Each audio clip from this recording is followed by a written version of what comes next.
Welcome to the Arena Show on this wonderful Monday morning. My name is Helge Schutz. Well, you can probably hear the rain is pouring outside, and that, of course, for us Namibians is fantastic news. On the sports scene, we had lots of sport this weekend with rugby, boxing, soccer, and hockey topping the bill. Well, let's start off with boxing, and John Njolo and Charles Shinima remained unbeaten after beating their foreign opponents at the Windhoek Country Club on Saturday night. Now, Charles Shinima's fight was rather controversial. He was knocked down by Henrique Lando of Angola, but won the fight on a technical decision due to an accidental headbutt. And Lando was very incensed with that decision, as you can see on this video.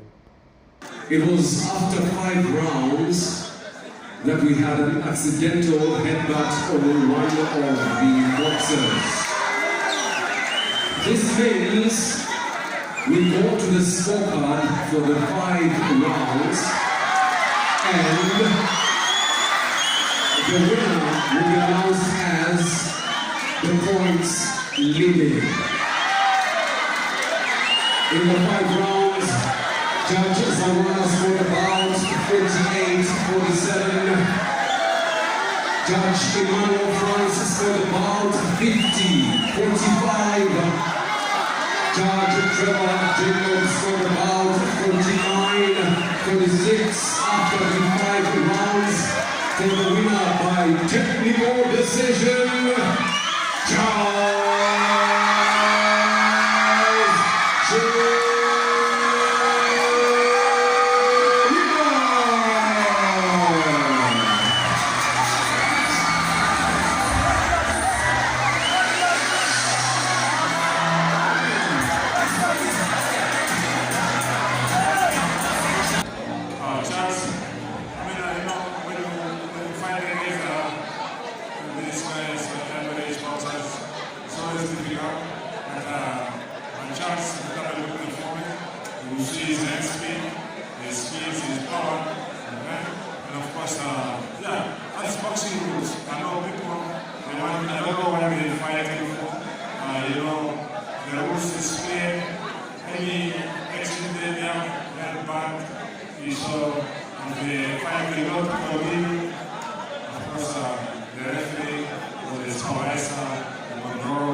Right, let's move on to soccer, and African Stars remain hot favourites to win the Debmarine Namibia Premiership title after they drew 0-0 to Tigers on Saturday.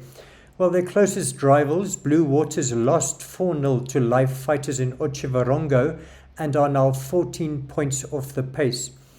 Let's take a look at all the weekend's results and the latest log standing.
We're still on soccer, and Black Africa's dismal run in the Namibia Premiership continued when they lost 2-1 to Civics on Friday night, despite Civics playing the second half with 10 men.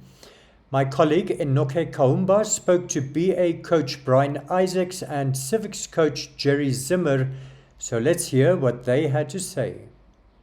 Yeah, no. Today the problem was we have made a lot of mistakes in the game, and as a result, we were punished. Even the second goal, the free kick, it was unnecessary to give away the free kick because we had a numerical advantage, so it was not necessary to give the free kick away in such a position. But nevertheless, as I said, we were punished because we have made mistakes in critical positions, and as a result, we faced the consequences. It's not going to be easy as we see other teams now are fighting for points.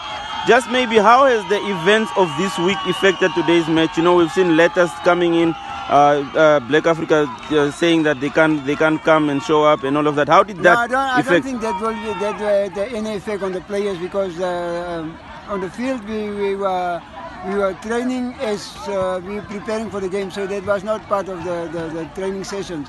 So I don't think that was that had any effect on the players because they were focused on the game. It's just that today we have made mistakes and that we were punished for that mistakes. You know, I don't even have words. I've just told my boys in the second half, let's be focused. We make some tactical changes in our play, and it worked for us. And we just motivate them. That's all what we did. Yeah, that's all what we did. That's all what we did. So I'm so proud of my boys, and I want to thank my supporters that was cheering behind the boys. I'm really proud of my team. I'm proud of each and every one. From this, where to now? How are you going to motivate them more? What are you going to tell them I think moving into next match? Definitely this win is a good motivation for our next feature against African, young African in Zimbabwe. We're still on soccer, and Khomas Nampel are now just one win away from winning the Southern Stream First Division after the weekend's matches. Khomas Nampel collected maximum points in Keetmanshoop after beating Dates 11 2-0 on Saturday and try again by the same score on Sunday. Their closest rivals, Namibia Correctional Services, dropped points when they drew 2-2 against Ramblers on Saturday, and although they managed to beat Windhoek United 2-1 on Sunday, they are now 6 points behind Khomas Nampel with only 3 matches to go. Let's take a look at all the weekend's results and the latest log standing.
Right, let's move on to some rugby news, and the Windhoek Draft Witches suffered a narrow 25-24 defeat to the San Clemente Rhinos in their Himzandi Challenge match on Saturday.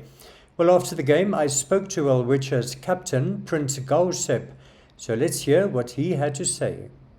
Definitely, we had owned the game, but at the end of the day, we didn't get the W. I think there were some times we didn't capitalize. We could, getting into the 22, we could have gotten some points and get out of the 22 with some points, but unfortunately, we didn't capitalize. I think the Rhinos would have been a team of the day because they had the opportunities to capitalize on them. Right, Prince, and you had a fantastic game, putting in some crash tackles, but also maybe 1 or 2 knock-ons. So how do you feel about your game? Yeah, unfortunately, those things happen. You know, once you think you have hold of the ball just slips out. So I think it was very unfortunate for that, but Captain, this tournament, how's it helping the Welwitchers in this important year with the World Cup? I think this is a building block for the Velveters. We're trying to build a bit of depth for the Indian side. So when it comes to World Cup selection, they have a lot of options to pick from. I think it's a really good stepping stone. It's a good opportunity to get some players from the cup and give them a platform, a much higher platform to play on as well. So it's part of the World Cup preparations. I mean, part of the things we're doing here, it's directly going to translate to the World Cup. So it's a good opportunity. We're still on rugby, and Wanderers went to the top of the Namibia Premier League log after beating UNAM 35-20 on Friday night. Well, after the game, I spoke to the opposing captains, Anton Steenkamp of Wanderers and Graham April of UNAM. So let's hear what they had to say. The game was really intense, high intensity game. They usually say that it's usually test match rugby between UNAM and Wanderers. But yeah, we enjoyed the game really.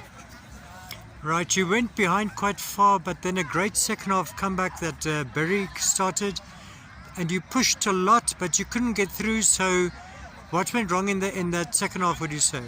The first half we had a bit of a scrappy start, but the guys in the second half they pulled really well together. I think that in the second half we started well, but later on we fell out of the bus. I think it has to do a lot with our key players not being on the field, especially our flyer controlling the game. So that is what threw us off a little bit. And how do you feel about this loss looking ahead at the rest of the season? It's still early in the season. The loss can just be a learning curve. A lot of positives to take out of the game. So we are just building on from here. Good luck. Okay, so maybe we know some of your senior guys are not there, such as Delron Brandt and Lorenzo Louis, and I don't know, some others. Are you expecting any of those guys back anytime soon?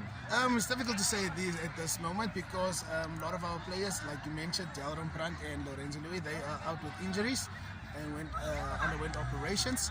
So we are looking forward, maybe at the end of May we might receive a couple of guys coming back from overseas. So yeah, we'll just have to see what plays out. Ja, ek dink dit was regtig hard geweest op die einde. Ek dink ons span het lekker saamgestiek. Ouens het baie hard geweest om deur te trek op die einde. UNAM was nie maklikie. So baie trots om die wen te kry vanaand. Yeah, and you guys went ahead quite far in the first half, but UNAM coming back strongly. But you managed to defend very well. So what do you think of your defensive effort? Ja, ons het 'n great defensive structure met Daryl de la Harp. Ek dink die structure werk goed. Manne vertrou op mekaar, so ons doen goed daar. UNAM het baie goed gedoen om in die game te bly. 'n Paar simpel penalties wat ons afgestaan het hulle ook in die game gehou. So ons het 'n paar goed om aan te werk, maar ek is trots op die defense wat ons gehad het en wat ons deurgetrek het op die einde. And how important is this win for your campaign for the season? Nee, is verseker baie groot. Dit is eerste wen by die huis. Ons in UNAM het laas jaar in die final gespeel. Is twee totaal ander spanne die jaar, jong manne wat ingekom het. Maar ek dink is definitief twee van die beter spanne in die liga. So dit was great geweest om die wen te kry. Ons is baie trots en ons kan nou bou hierop. Voete op die grond en ons kyk vorentoe. Die liga is nog lang. And in other Rugby Premier League matches over the weekend, Kudu's thumped Rio Falcon 71-3, while there were also wins for United and Rehoboth. Let's take a look at all the results and the latest log standing.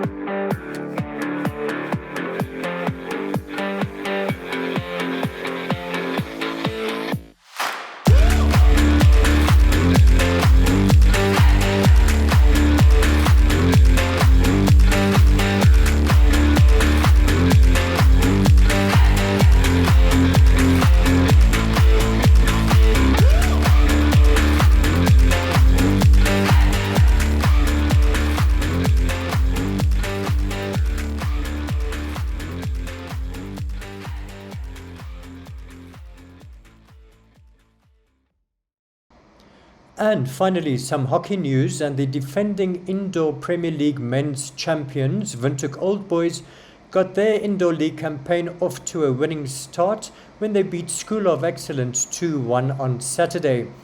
After the game, I spoke to their goalie DJ Strauss, so let's hear what he had to say.